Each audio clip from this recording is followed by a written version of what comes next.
সুদূর বাংলাদেশ থেকে একজন দর্শক বন্ধু তার জীবনে মা কালীর দর্শন পাওয়ার অভিজ্ঞতার কথা শেয়ার করেছেন। প্রথমেই বলে নিই, যার বিষয়ে কথা বলবো তার বাবা বিগত 18 বছর ধরে নিখোঁজ। জীবিত নাকি মৃত তাও কেউ জানেন না।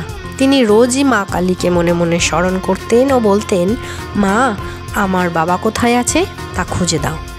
এবার আসি মূল বক্তব্যে। আমার নাম কনজ কুমার বিশ্বাস। গোপালগঞ্জ জেলার টুঙ্গিপাড়ার থানাধীর চর কুশলী গ্রামে আমার বাড়ি। আমি আজ থেকে 3 বছর আগে স্বপ্নে মা কালীর দর্শন পাই। মা এসে আমার বাম হাত ধরেছিলেন। মার সাথে আমি বারবার কথা বলার চেষ্টা করছিলাম, কিন্তু মা কালী আমার সাথে একটাও কথা বলেননি। তবু আমি মাকে বারবার বলছিলাম, মা গো, আমার নিখোঁজ বাবাকে তুমি ফিরিয়ে দাও। স্বপ্নে আমি যে মন্দিরে দর্শন পেয়েছিলাম সেই মন্দিরে গিয়ে আমি সশরীরে দর্শনও করে এসেছি। এরপর বলি, মা যখন আমার বাম হাত ধরে জোরে টেনে নিয়ে যাচ্ছিলেন তখন লক্ষ্য করি মা প্রথমে তো বস্ত্রহীন ছিলেন, পরে ধীরে ধীরে মায়ের সর্বাঙ্গে বস্ত্র পরিহিত হতে থাকে। কিছু দূর যাওয়ার পর একটা ঘরে মা আমাকে নিয়ে আসেন। ঘরটা ছিল বড়ই অদ্ভুত। অদ্ভুত বলার কারণ হলো, উত্তর ও পূর্ব দিকে সেই ঘরে বেড়া ছিল, আর দক্ষিণ আর পশ্চিমে কোনো বেড়া ছিল না। আর ঘরটার একদিকে একটি খাট বিছানো ছিল।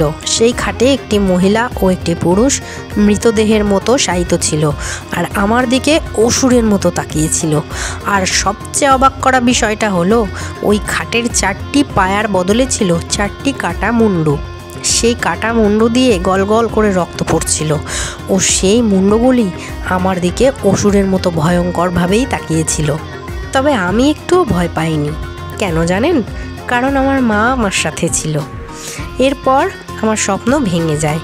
মা কালী আমাকে সেদিন রক্ষা করেছিলেন বলে আমি মা কালীর মূর্তি স্থাপন করে নিত্য পূজা করি বাড়িতে।